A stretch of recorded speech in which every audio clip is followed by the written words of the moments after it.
Focus largely around various types of investments like ASX stocks, US-based stocks, as well as cryptocurrencies such as Bitcoin or Ethereum. We analyze and look at various other analysts and figures in the space, look at how they are valuing investments, and analyze and predict ourselves. What's fascinating about young people today is many of them are natively digital, natively interested in technology, and understand that technology does solve problems and make our lives better. So Ark does one thing. We don't pretend to be an asset allocator. Our clients are the asset allocators.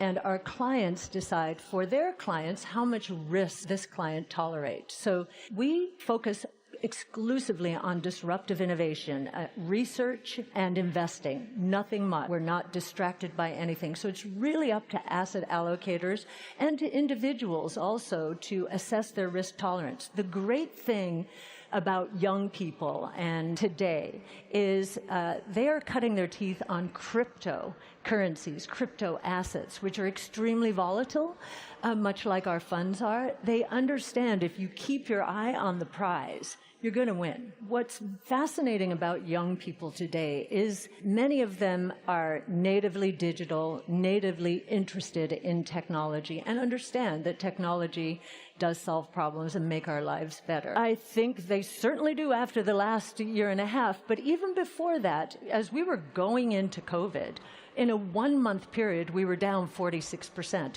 If you look at Ark's entire lifespan, its fund span, roughly 8 years now, you'll see that there have been risk-on, risk-off periods. And our client base, our asset retention has been phenomenal because our clients know that you average down into periods like this. And they also know and are learning as they study the various benchmarks and indexes out there that they don't have the kind of disruptive innovation that our funds do. We are a great diversifier.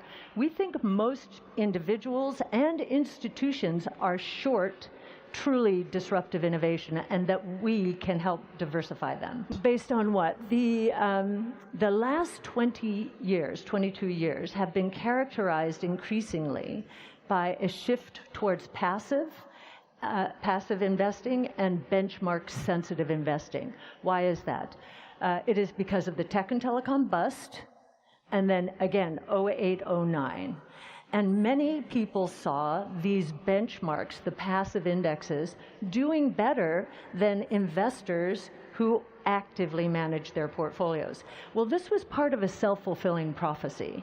If you have the pendulum swinging towards these benchmarks and towards passive, they probably will outperform. But if we are right, and for the first time in history, we have 5 innovation platforms, 14 technologies, the seeds of which were planted more than 20 years ago, all ready for prime time now, all ready for exponential growth opportunities.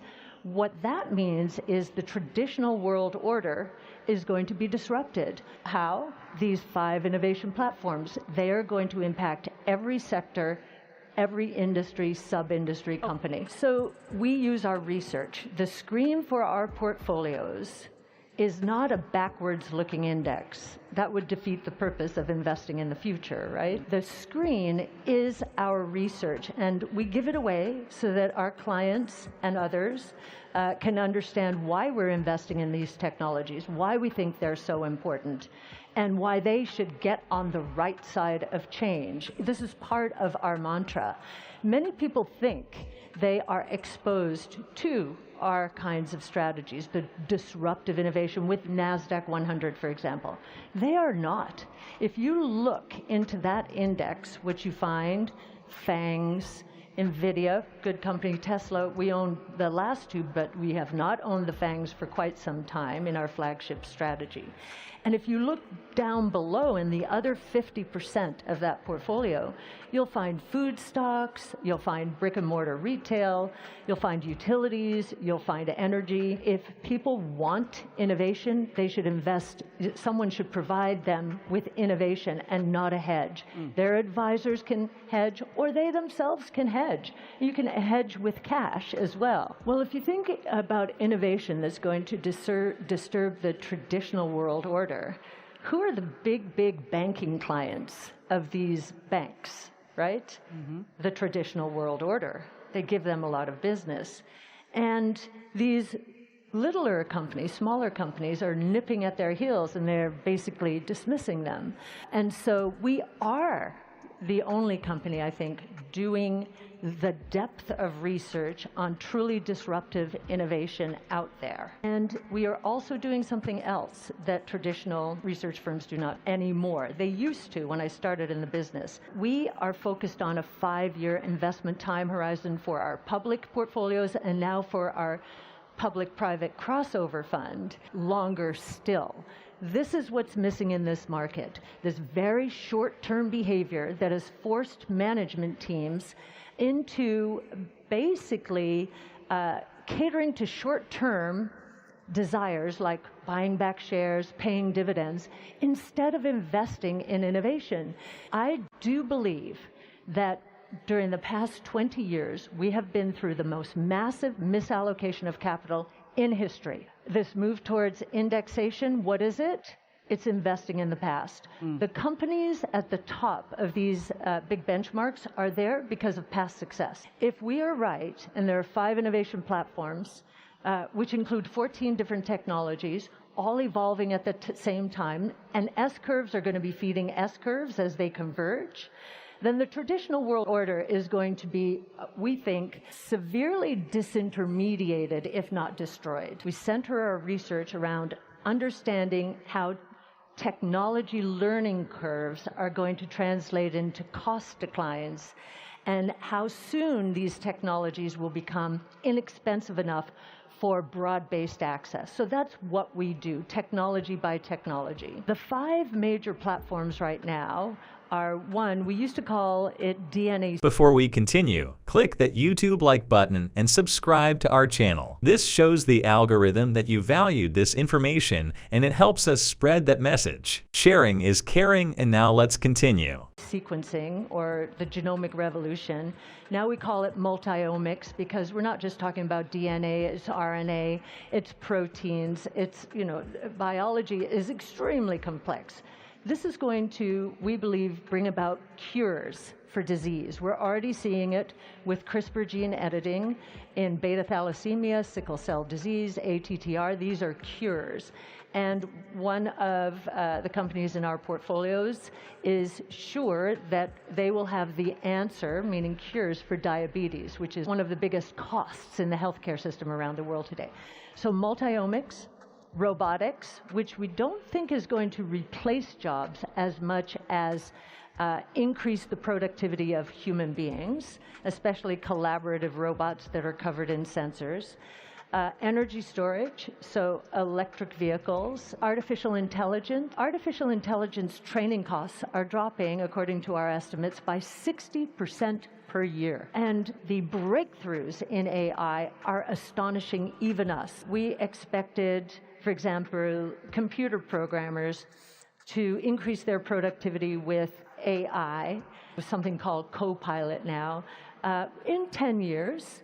It happened in 6 months. So again, truly disruptive. And then the last one is blockchain technology, which, if you think about the internet, many people say to me, oh gosh, that's where, we were in the tech and telecom bubble right now. We beg to differ. Blockchain technology basically is providing us what the internet was lacking when we didn't understand that it would involve commerce. And if you look at the cost declines associated with each of these technologies, you look at, and Wright's law says for every cumulative doubling of units produced, cost decline at a consistent cost. DNA sequencing, 40%, or if you're talking about long-read sequencing, 28%. Robotics, 50%. Battery technology, 28%. Artificial intelligence, I just mentioned, we're getting our arms around what this is, but AI training costs dropping 60% per year, and these breakthroughs, astonishing breakthroughs, is the best in the business. We have 2 very important proofs of concept here. Tesla, we were ridiculed for our forecasts on Tesla. Why did we get that one right? Because we understood where battery technology was in terms of cost declines, hitting tipping points that would increase access. And so Tesla did go up 20-fold. So exponential growth is what many people in the traditional world, not this world, but many people in the traditional world are scared to death of exponential growth. Why? Their first exposure to it was in the tech and telecom bubble, and that ended badly. Investors were flocking. That was the time to say, wait a minute, the technologies are not ready and the costs aren't low enough yet. This can't happen.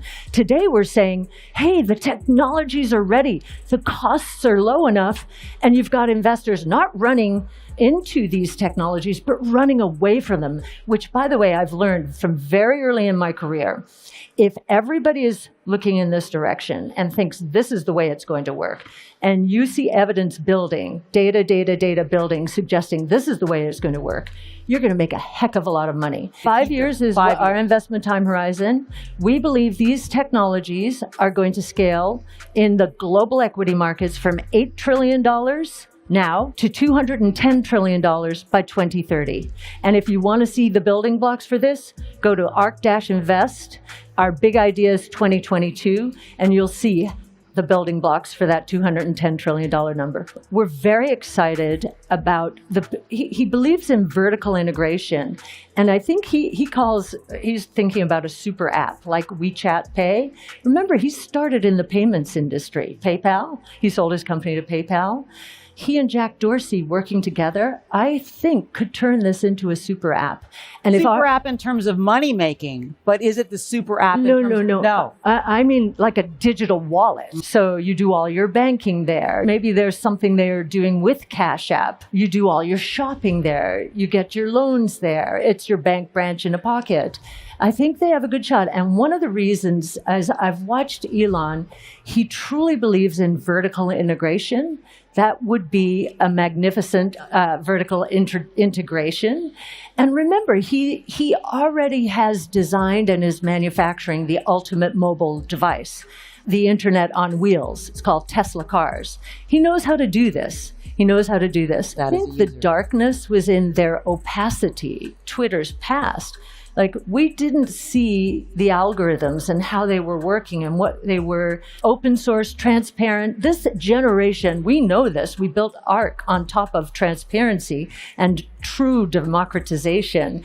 They want the transparency.